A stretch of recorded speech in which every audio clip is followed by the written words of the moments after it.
This is a free download from the BBC. For more information, go to bbc.co.uk/podcasts.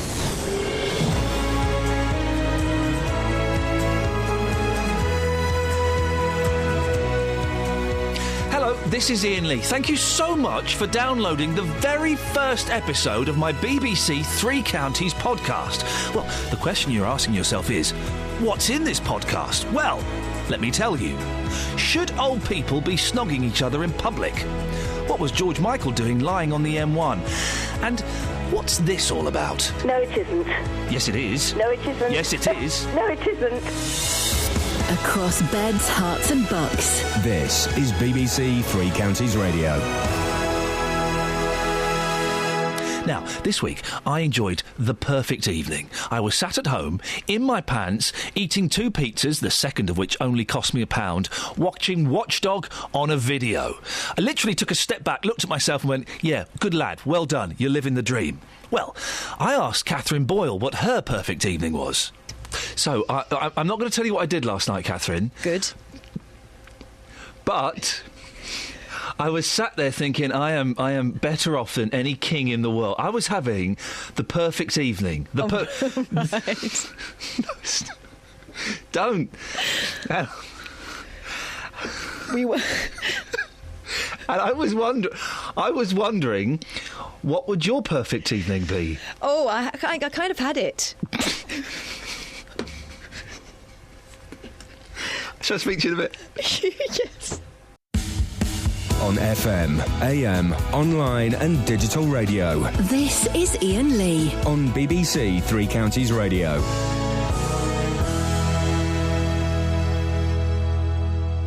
Now, we've been asking about your perfect night in. I had a wonderful night last night. And Shirley says, Iain, would you please stop going on about sitting in your pants? I don't want to know. Tough, Shirley. Tough. I'm living the dream and you're just jealous. That's all it is. You're jealous of me. You wish you were there. Well, one man that definitely wishes he was there was our pants correspondent, Justin Dealey. Good morning, Dealey. JD. Yes, Iain, good morning. Listen, Iain, Yep. You're an attractive guy, Thank but you. I think Shirley's got a point here. What? You talking this morning about sitting there last night in your underpants, having this great night with your pizza and Watchdog. Yeah. It's painting images which I don't really want in my mind. Why? You couldn't see anything. I was in my pants. I know. That's the problem, though. You see, when you paint the pictures, they come across even worse, don't they? Well, the reason I wasn't completely naked is because when you're eating a Domino's, you get greasy fingers. You've got to wipe the grease somewhere, haven't you? You have so indeed, I wiped it on yeah. my pants. Yeah, on your pants. Lovely. So you don't sit around in your underwear then, JD? No, in your thong? Your gold thong? My thong is for holidays only. I've told you about this before. You've actually got one? Yeah, of course I have. What's the problem with that? Peter Stringfellow has had a major influence on my life. I love the man.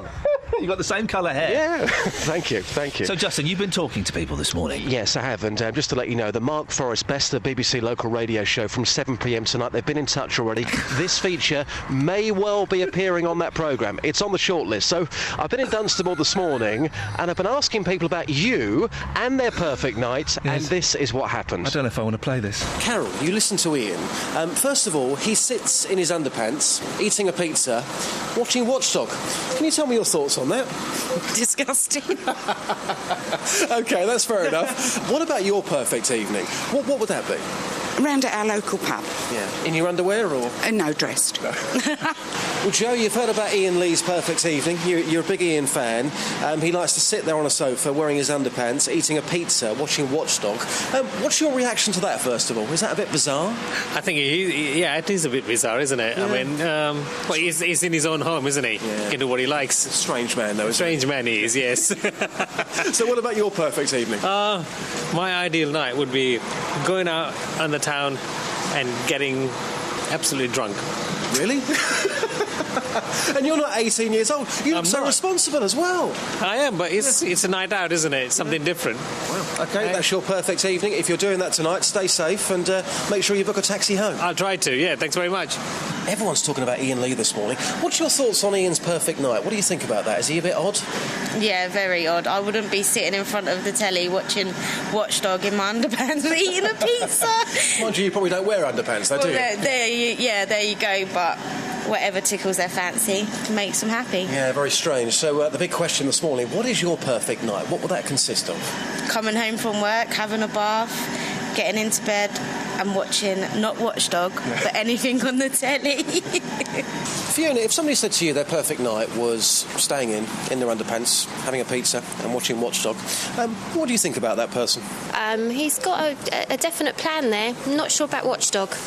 Can understand underpants and pizza. Like that idea, but not Watchdog. OK, so what's your perfect night then? My perfect night would be flying off to Paris with my husband to the Eiffel Tower and watching the sun go down. That's not a perfect night, that's a perfect fantasy, isn't it? Well, yeah. If it wasn't with my husband, it would be. You all right, Ian? Just finishing an email. Hang on a second. Dear Tony Hall, I am being bullied at work the B word by my B assistant, Justine Lee. What's even more amazing is the fact that these people had the time to actually talk to me about this nonsense, about what you get up to, about what you describe as your perfect night. I've got a problem with you, Dealey. Go on, what's the problem? Right. This has been bubbling along for a long time, right? Yeah, come on, let's have it. You will. Your questions are very leading questions. Yes. You're disgusted, aren't you? Yes, I am. You think it's outrageous, don't you? Yes. You think him sitting in his pants is horrible, don't you? You can't do that. You cannot do that. I can just about get away with it. I think my perfect night actually happens every Monday, in actual fact. It's a double curry on a Monday night. I have a nice bath. I listen to Phil Collins' No Jacket Required. Watch curry, and then I have a nice steak with creamy mash and mushrooms. Every Monday is my perfect night. It's true. Do you do it in your pants? No, I don't. And this is where it's going to get really weird here. Oh, really. It's not got weird already, is it? The quality of this programme this morning. No. I like to wear ladies' dressing gowns, and the reason being because, as you know from my fashion sense, you mentioned Nick Coffer's fashion sense. Goodness me, that is outrageous. But I like to wear clothes that are quite tight-fitted, let's say. So men's dressing gowns are a bit too baggy for me, so I prefer to wear the ladies' kind. Here's an exclusive. Ladies' pants are quite tight as well, I believe. It's a bit like my thong for the beach. You can't say to that woman, I bet you don't wear any underwear, love. Well, she told me that... No, she said to me that she was wearing underpants. Oh, you're a dirty man. Underpants. Go away. Thank you. Bye. Could you apologise to the listener for the last 10 minutes of radio? Yes, very sorry about that, but it was your idea. Thank you very much indeed, Justin Daly. He won't be working here next week. That's it, he's gone. I'm not having any of that. This is Iain Lee on BBC Three Counties Radio.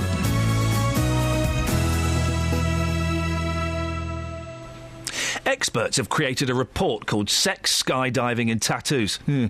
It says that ageism is stopping older people from living the lives they might want to, including making them too embarrassed to enjoy public displays of affection, otherwise known as PDAs. Well, is there anything wrong with old people kissing in the street?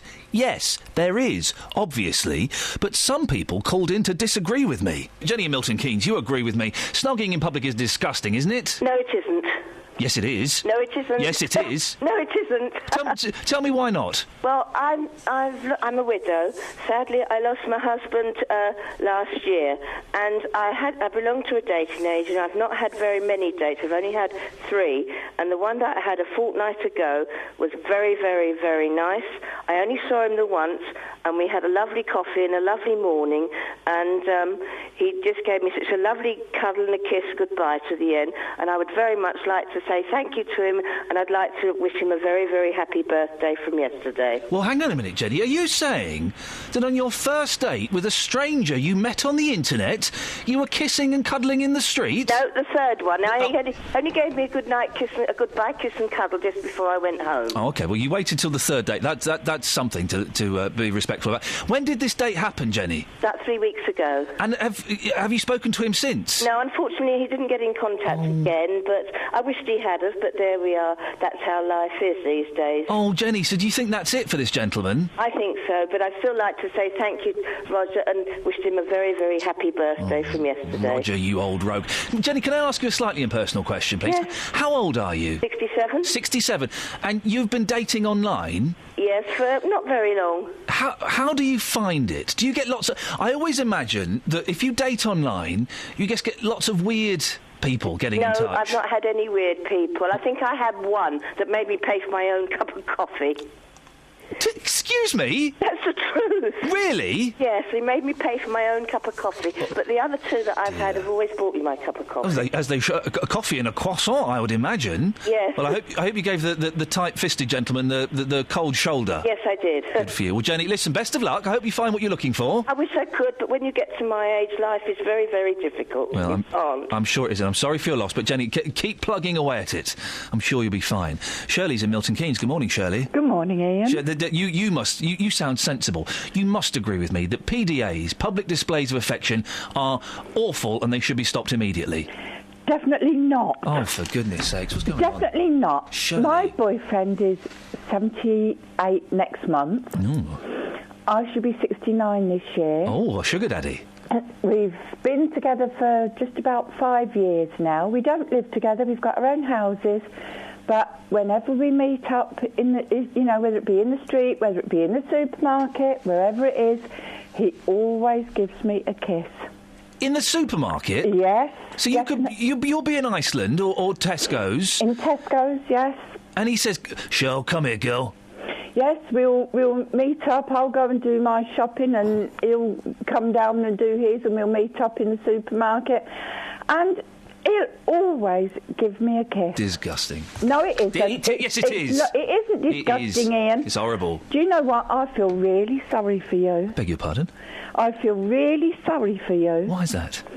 Because you don't like public displays of affection. What's wrong with it? It's private. It's dirty. No, it is not dirty at all. Dirty, Shirley. No, dirty. It is not dirty at all. You are a dirty woman, Shirley.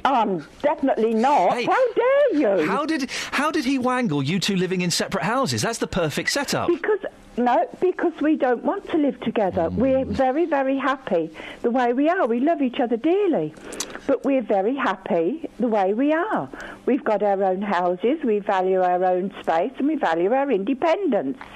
Shirley, lovely but talking to you. We love spending time together. I'm sure you do. You've been a good sport. Thank you for talking to me, Shirley. Thank you, Ian. There we go, Shirley in Milton Keynes. Dirty Shirley. Across beds, hearts and bucks. This is Iain Lee. BBC Three Counties Radio.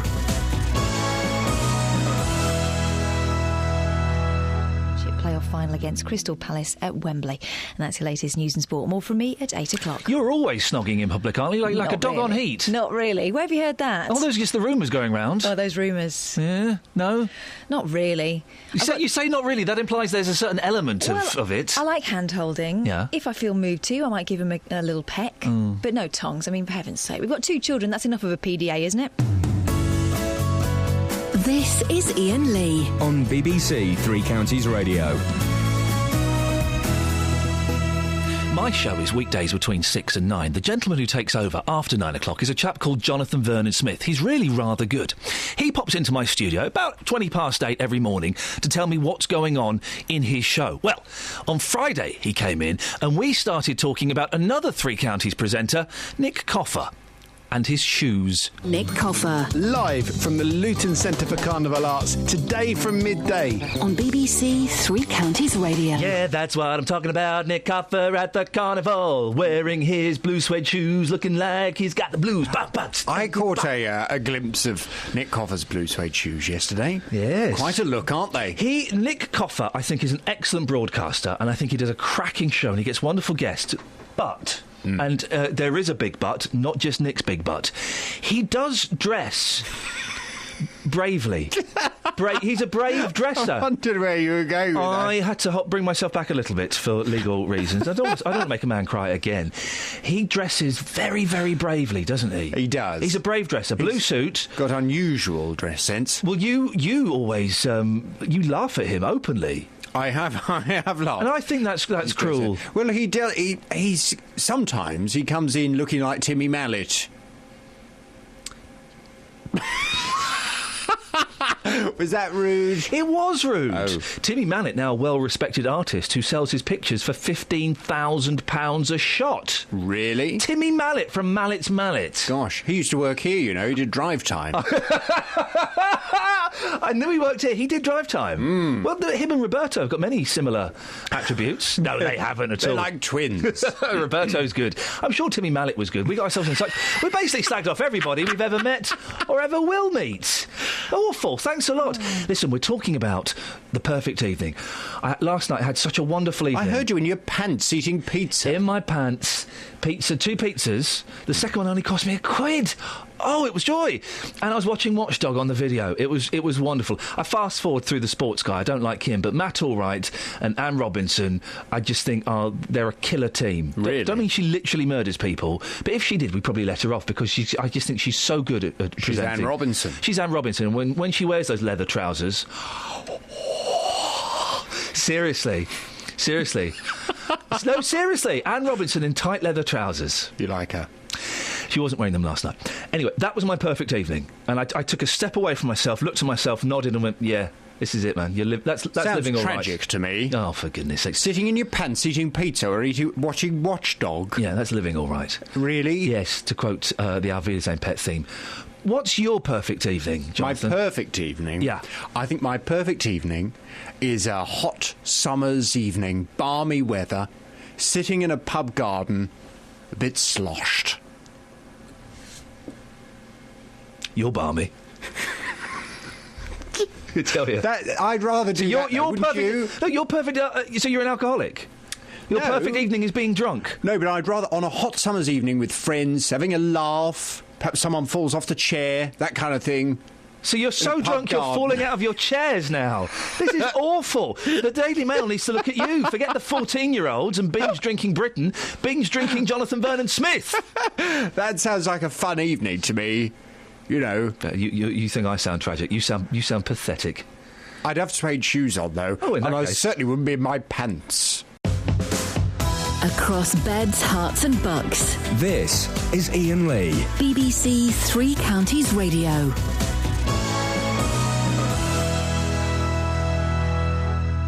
So this week, MPs were voting whether to give gay marriage the thumbs up or not. And on my show, I spoke to the chairman of the Conservatives' grassroots campaign, Robert Woolard from Buckinghamshire, to ask him why he's opposing plans to legalise gay marriage. Why are you so against gay marriage? Well, it's a question of taking the word marriage. Now, we all know what the word marriage means. Marriage predates religion and state. Marriage is between, as far as we're concerned, and as far as most people are concerned in this country, marriage is between a man and a woman, chiefly for the procreation of children. And to bring up children, to nurture children who would have a father and a mother. As far as I'm aware, children cannot be produced any other way other than with a father and a mother. Robert, what about those heterosexual couples that can't have children? That would mean that their marriage is invalid in your eyes if the sole purpose is to raise children. I said chiefly. Chiefly, OK. Obviously, where adoption takes place, there is then a father and a mother. Gays can adopt now. I'm talking about marriage. You asked me what I felt about marriage. Yes. I'm talking about marriage. Yes, I know, but you're saying one of the reasons, one of the definitions of marriage is bringing up children. Gay people can bring up children, so why can't they be married? No, I said marriage is chiefly marriage is about, as far as we're concerned, is an age-old institution. We all know what the meaning of marriage is. We've all had, somewhere down the line, whether we knew them or not, we had a father and a mother. But marriage is about a man and a woman getting married, not solely for the reason of having children, but I believe chiefly for the purpose of procreation of children. But again, maybe you didn't hear me, Robert. Gay people can adopt children, so they can bring up children. I'm not going into the adoption. Well, you brought it up. You're talking about the meaning of the word marriage, yes. And I'm answering your question. You brought up adoption. That's why I was pushing it. No, I didn't bring up the word adoption. You brought up the word adoption. No, I didn't, Robert. If you listen back to the tape, you pulled it up. But let's move on from that, as you're obviously maybe mishearing things. Why can't two people stand up in front of their friends and family and say, we love each other, we're going to get married, we're going to try and spend the rest of our lives together? Surely that's a nice thing, yes, Robert, when families are falling apart. Hold on. Please don't twist my words. Tim Loughton has introduced something, an amendment to the bill, wherein he is saying, why can't heterosexual couples have a civil partnership? That at the moment is there. It was brought in by the Labour government purely and simply for same-sex couples. There is the provision there in law for same-sex couples to have a civil partnership. And my understanding is countless numbers are very happy with our arrangement. I don't understand what that's got to do with gay marriage. What Tim Loughton is saying, and I see sense in his argument, is, well, if same-sex couples can have a civil partnership, why can't heterosexual couples? What's that got to do with gay marriage? I'm slightly confused by this. What's been described as a smokescreen by some MPs. Because you're talking about equality, and here we have a situation where same-sex couples can have a civil partnership, but heterosexual couples can't. Oh, Robert, come on, now you're being silly. That's just a little smoke and mirrors, isn't it, to detract from the main thing, that you are against gay people getting married. We as a group of people, and bear in mind, this isn't 100 activists that were cobbled together yesterday in response to this by certain people at CCHQ. This is we could if we wanted to put a petition in. In fact, over 600,000 people signed a petition by the Campaign for Marriage during the consultation process, and they said they were opposed to a change in the law and a change to redefine marriage. So no, we're talking about 34, I think it was 34, 35 conservative or former conservative chairmen of constituencies who have put this petition in yesterday to the Prime Minister. Are you homophobic, Robert? Not at all. Then why can't you support equality? Look, you've asked me, if we're to continue this conversation, please don't twist my words. No, I'm just asking, you don't support equality. You've asked me about the subject of marriage. Yes, you don't support equality because you don't support gay people getting married. No. I'm talking about marriage. Now, if we're going to continue the conversation, let's continue the conversation regarding the meaning of marriage. Well, no, you obviously don't support equality because equality would mean that gay people could marry in the same way that straight people can. We're talking about the term marriage, and as far as we're concerned, marriage is between a man and a woman. So you don't support equality? Well, is a man the same as a woman? Is a woman the same as a man? There are different. I had a mother. I had a father. Fortunately, I was brought up in a family with a mother and a father. Not everyone is, but the point is, in order to produce children, you need a mother and a father. Some children don't have mothers or fathers, and they may have two dads. For example, Elton John and his partner David Furnish have got at least one child, possibly two, I think. That's a different matter. We're talking about the term marriage, and if same-sex couples want a civil partnership, the law provides for that. On FM, AM, online and digital radio. This is Iain Lee. On BBC Three Counties Radio. Listen to this front page headline. I saw George Michael fall out of 70 miles per hour car and bounce down the M1. What? George Michael, the Greek pop singer, fell out of a car on the M1. Now, of course, he has a troubled history involving cars and, indeed, let's be honest, drugs. He likes a cheeky little puff every now and then, I'm led to believe. And he didn't. Was it the Snappy Snaps that he smashed into in Highgate? I lived near there at the time, and we all went and had a little look at the Snappy Snaps that he'd smashed into. Very naughty George. But falling out of the M1, a driver yesterday revealed she nearly ran over George Michael. The sentence continues. After he fell from his car on the M1 at around 70 miles per hour. Stunned Catherine Fox, 23, above, skidded to a halt as the singer, 49, slammed into the carriageway. She added, he was lucky he didn't die. Full story, page 5. We turn to page 5. There's a picture of... Look at the traffic you've caused, George! For goodness sakes, it's backed up all up the M1. It's local as well. Oh, yes. Catherine, 23, said the singer's clothes were ripped and his training shoes torn off. along with his trademark designer sunglasses. They would. If you rolled along the M1, your sunglasses would probably fall off. She added, there was a nasty cut on his forehead and the back of his head. There was blood all down his face and on his teeth. He was breathing and conscious, but in shock. George was in the car on a 4-lane stretch of the M1 near St Albans, Hertfordshire. That's us. That's a local story, so hands off other BBC local radio stations. We're having this one. 2 friends pulled onto the hard shoulder and ran back across 2 lanes of traffic to help George. George didn't say anything. He just seemed in shock. You would be, wouldn't you? How on earth does a 49-year-old man fall out of a car on the motorway? Oh, dear. You better come quick. This doesn't look good, said the Catherine Fox to the ambulance as she dialled 999. Well, I'll be honest, I have very little sympathy for George Michael. He's not done a good song since Faith. When was that, 25 years ago? Something like that. Well, can we find out when Faith was? I bet it was longer ago than I think. He fell out of a car on the M1. Now, he needs a child lock on that door. That's what my boys try and open the door when we're driving along. It's a child lock. I tell them it can only be opened with magic. On FM, AM, online and digital radio. This is Iain Lee. On BBC Three Counties Radio.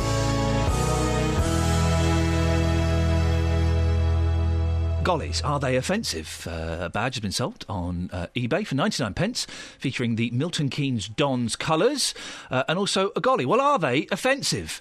Donna's online. Good morning, Donna. Good morning, Ian. Are gollies offensive? Of course they're not. Of course they're not. I'm from a mixed race family. Right. My dad was black and my mum was white, and there was 11 children. Oh, blimey. I know. Yes.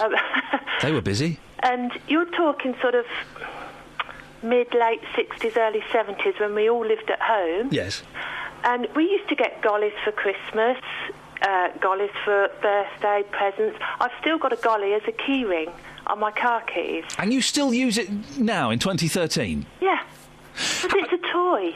I don't know if Justin, our reporter Justin Daly, spoke to some people, some black people. Half of them were offended and half of them thought it was a good laugh. Why do you think people are offended?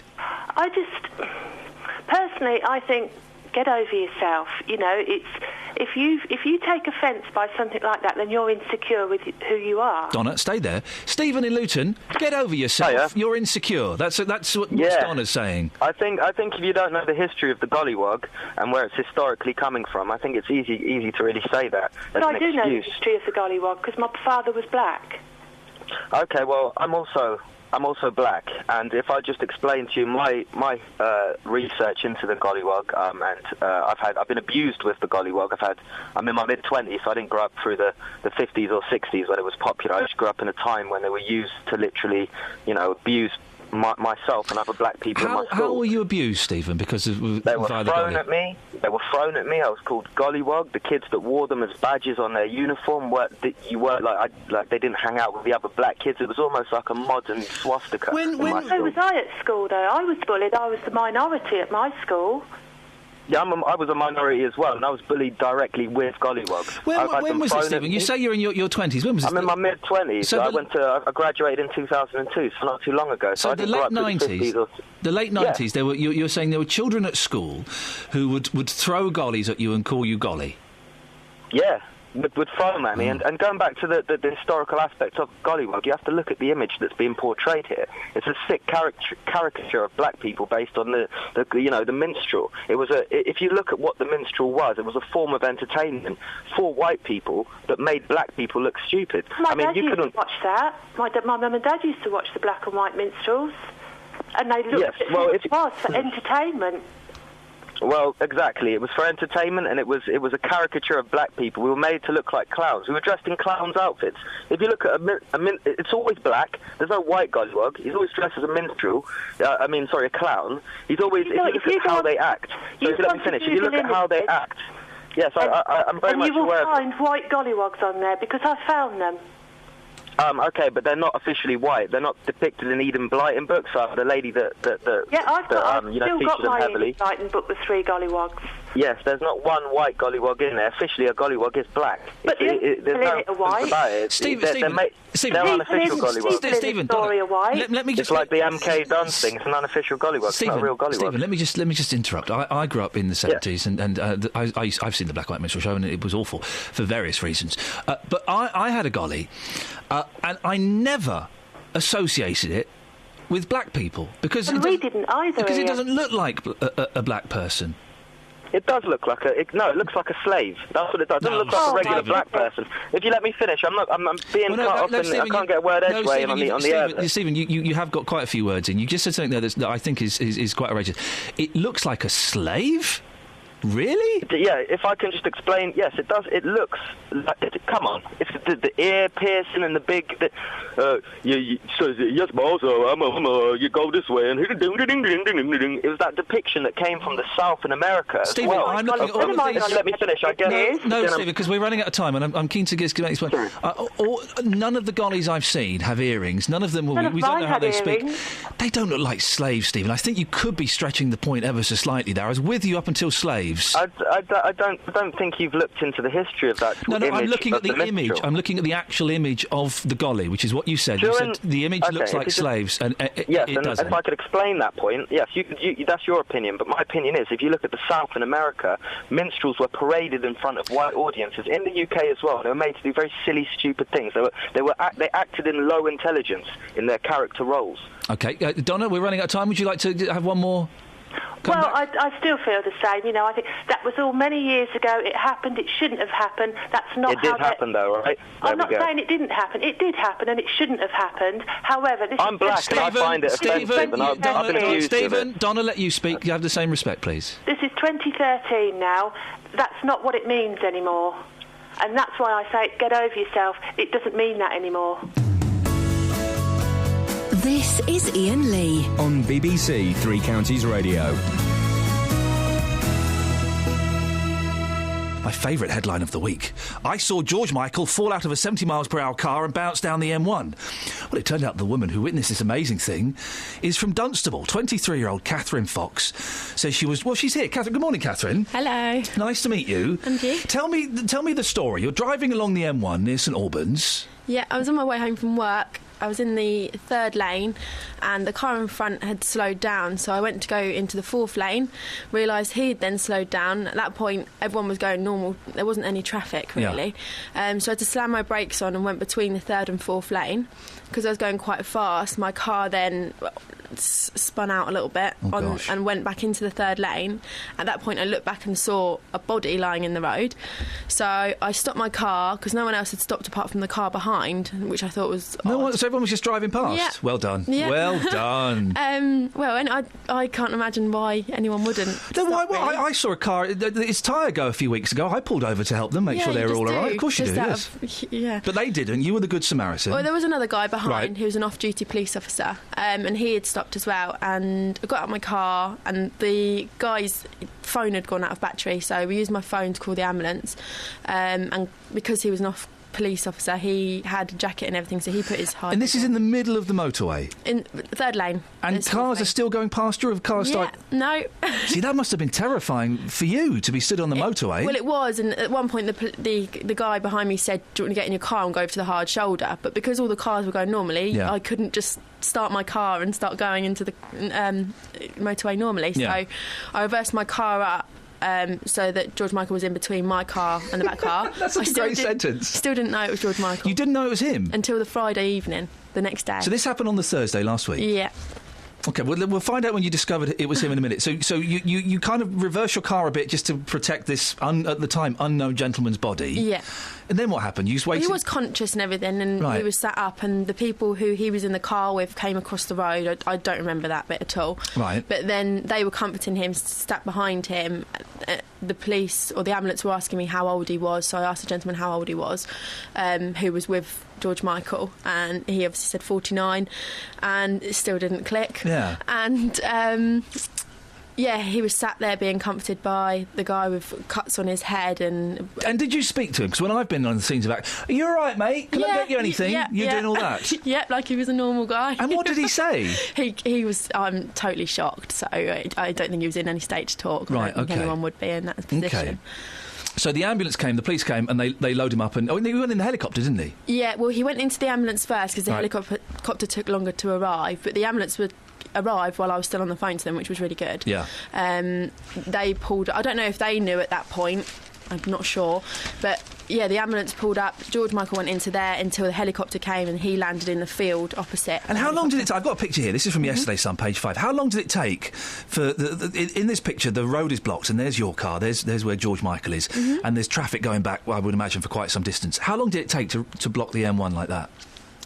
It was almost immediately as soon as those cars came, because that ambulance there turned on his side and obviously cars saw. Wow. And the guy who was behind me was an off-duty police officer, so at that point he had slowed the traffic down and was getting it more in line, so people knew there was something about to stop. Right, so that was Thursday. What time did this happen, roughly? About 5:45 it must have been, because I left work at 5:30. Okay, so you go home, and if you're involved in an incident like that, I imagine you're a bit shaken yourself, aren't you? Yeah. That was one of the reasons why I stopped in the first place, because I had nearly crashed myself. Yeah. So I was a bit sort of shooken up, and I didn't know what had happened with him. I don't know whether he'd fallen out of a car or... So you didn't see him fall out? You just saw a body on the road? Yeah. Okay, so you get home that night. I don't know if you live with your parents or if you live with your boyfriend. You go, oh, Mum, I've had a really... Oh, you won't believe what just happened. A guy fell out in the middle of the road. Oh, it was awful. I'm off to bed. That was the evening. Is that what... Kind of. Right. I was slightly shocked, and Mum made me a...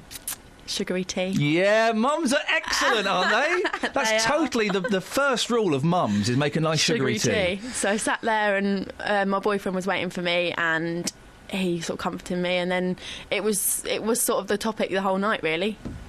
So at what point... You didn't recognise this guy at all? He was just a chubby bald fella with a beard? Yeah. My words, not yours. Okay. Don't worry about that. At what point did you realise it was George Michael? The next day I was at work, and I was speaking to one of my colleagues late in the afternoon, and we were just saying whatever. She went back to her desk, and someone had emailed her saying, so this is the reason why we were late home last night, and sent the link of George Michael on the BBC, because it was only the BBC that knew, and they said he'd been in a car accident. Obviously that's why it didn't click in my head first of all. Then she sent me that link, I put two and two together, and I was sat there, and my mouth sort of dropped, and I was, well, that was me with him. Oh, that's fantastic. And did your mates believe you at work? Oh, shut up, Catherine. Well, because I told them, and they knew I didn't know about this, they automatically believed me. And then I went upstairs and told my boss, and was like, oh my God, can you believe this just happened? Rang my mum and dad, and they were like, no way. That's incredible. Yeah.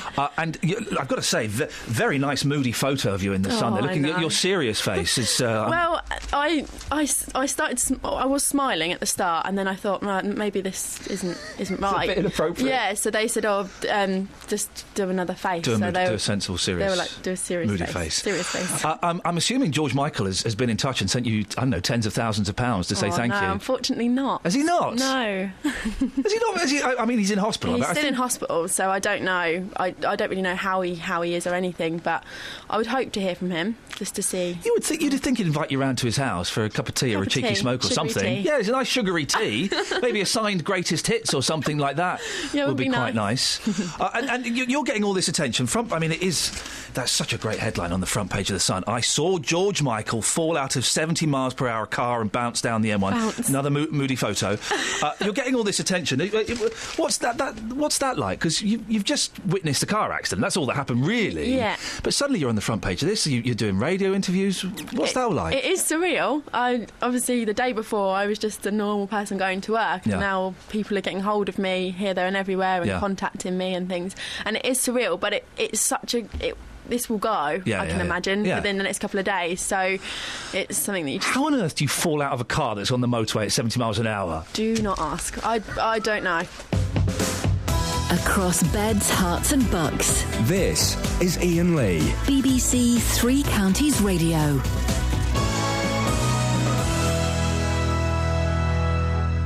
That's it. That's your lot. That's the very first episode of the Iain Lee BBC Three Counties podcast. If you want to listen to the whole shows, you can do by going into BBC iPlayer and typing in Iain Lee, or you can listen to me live on BBC Three Counties Radio every weekday between 6 and 9. Until next time, ta-ta.